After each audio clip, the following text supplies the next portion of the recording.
Hey, what's going on, everybody? My name is Corey, better known as the Seaman, and I want to welcome you to another edition of the Seaman's Cinema Sit-Down. Yes, it is 10:30 in the morning. I slept a full 8 hours plus last night, so that's good. Two, I'm back in New Jersey because I was playing volleyball last night. Although I thought I was going to be going back to Connecticut. I had a doctor's appointment down here yesterday. I thought I was going back to Connecticut to go to the Mets game because they're playing the Marlins. I have tickets for that next week. This week they're in Florida.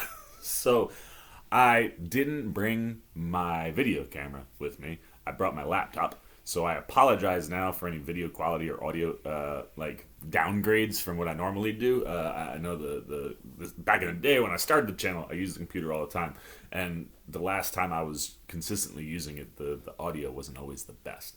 So I apologize. I'm a little all over the place today, except for one thing. Although, again, I didn't have any of the right gear, so I went out and bought it yesterday. I have so many Ahsoka shirts now.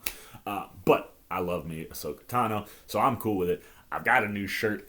I feel ready to talk about some things without some spoilers, so let's not waste any more time. Why don't you pull up a chair, take a seat. We are getting ready to dive in spoiler-free into Ahsoka Season 1, Episode 6, Part 6, Far, Far Away. And as I said, this will be spoiler-free, but yet again, Mr. Dave Filoni delivering in big ways. I love watching how Filoni, in particular, not Favreau, although I think Fabs does a fine job with the scripts when he's writing stuff like Mando and things of that nature.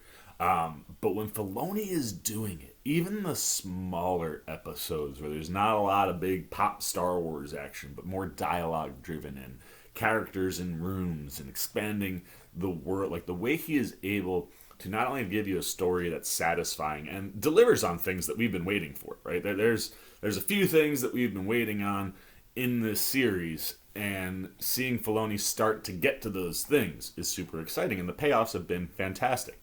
But when you're in these like smaller, and this is a 49-minute episode, so it's not like the length is smaller, but like in the consequential things that happen are a little bit smaller in that pop sense. But how you expand the world, specifically this one, how we expand on certain characters, where we bring certain characters, all stuff I really think is working in this episode. One thing I was hoping for after last week being so solely focused on Ahsoka and a little bit of Jason Syndulla was more Balin. I'm loving Ray Stevenson in this show. He has been tremendous since his first appearance down to the 5-second appearance in episode, what was that, 3 or 4? 3. I think episode 3, right? He's like, the Jedi are holed up in the woods, go hunt them. That's not exactly the line, but even that, Stevenson has been so good, and once again, he is tremendous here. We get to expand on his story a little bit, and we get to learn a little bit more about him, and we get the most interaction between him and Shin that I've seen all season. All stuff I really, really dug. Ahsoka, obviously, where we left her last week, does provide some nice visuals as we are traveling to that place that we're going to. But not a ton for Ahsoka in this episode, which is fine because we got all of her in episode 5. So I liked, like I said, getting to spend some time with Balin and Shin. We get to obviously spend some time with Sabine and the things that are going on there. I mean, I'm digging. Sabine's made some choices that might not be the best when you think about the overall Jedi viewpoint of things. But from Sabine's standpoint, she had to make decisions she had to make, and now she's where she is, and where Filoni takes that, I really, really dug. And in all honesty, this episode just gets me super, super stoked for next week. I think what we're setting up, things that we have paid off, things that are coming, I really like where we're at, and I think Filoni continues to take his time with these characters and the story. There has literally never been an episode, 6 episodes in, where I feel like the story has been rushed at all. And I feel like we can get into that with Mando, obviously with Boba Fett, anything that Disney Plus is doing with Marvel these days. it feels like at some point we get 1 or 2 episodes where things feel super rushed. And unfortunately, that usually feels like the back couple episodes. But here, I think Dave has set up things that he has knocked off every episode, or if he's teed it up in one episode, the next episode he's answering it. So you're never wasting any time with this show.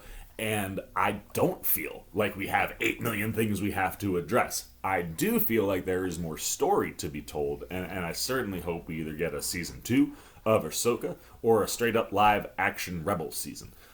Because you can see, like, with the things that Filoni is building, and if you've watched those animated shows before, he is going in directions and places that I think there's so many things to explore, and not just Jason Syndulla and seeing him grow and possibly become a Jedi, like stuff with Ahsoka, stuff with Baylan and Shin. Like, it's one of these like tragic things where Ray Stevenson passed away this year.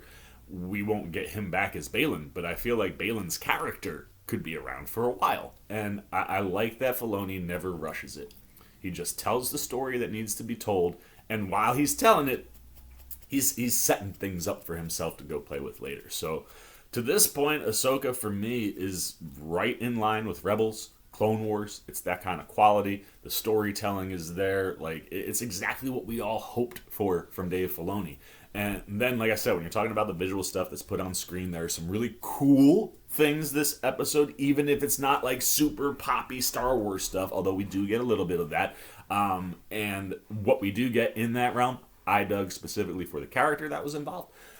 And I think the last thing that you can really talk about, and I talk about it every week, Kevin freaking Kiner is crushing it, man. He gets to do some stuff with the score. This time where, like, I got like little goosebumps. I was like, oh snap, get me going, man. And everything that Kiner has done has just been phenomenal from episode 1, and that goes back to his Rebels and Clone Wars work too. So again, it's one of these things where, like, Filoni also brings people in that have worked on his things, right? Like those animated shows, he brings back creators and production people, and it really does pay off. I think someone with the history of Kevin Kiner scoring this, it's got a different vibe than if it was Ludwig. And don't get me wrong, Ludwig could totally score this show and it would be killer, but I think having Kiner in there just gives a little something extra. So let's get the Sea Maniacs up. Like I said, this is an episode I really dug.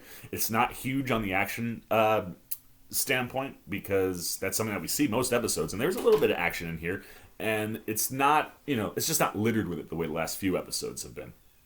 That being said, what we physically see on screen, there are some really nice pop moments.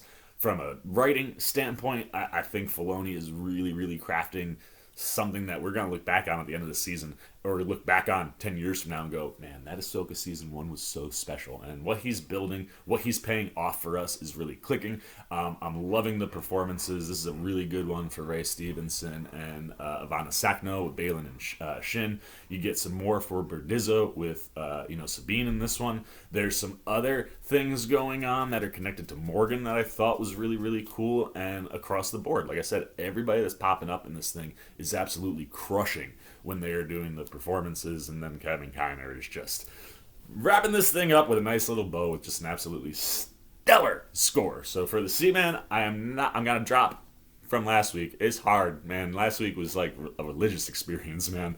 This week, though, I'm dropping back to 4.5. 4.5 out of 5 Sea Maniacs for me. I don't think it's on the same level as the 5s that we've had this year. And again, when you're talking about the big Star Wars action that really get you up over that last half a point, we only got a little bit of it this week. But that's not a deterrent, and it doesn't mean the episode fell off at all. I think everything that we've been looking for every week is here, and this is just another phenomenal episode of Ahsoka. It's 4.5 out of 5 for the Seaman.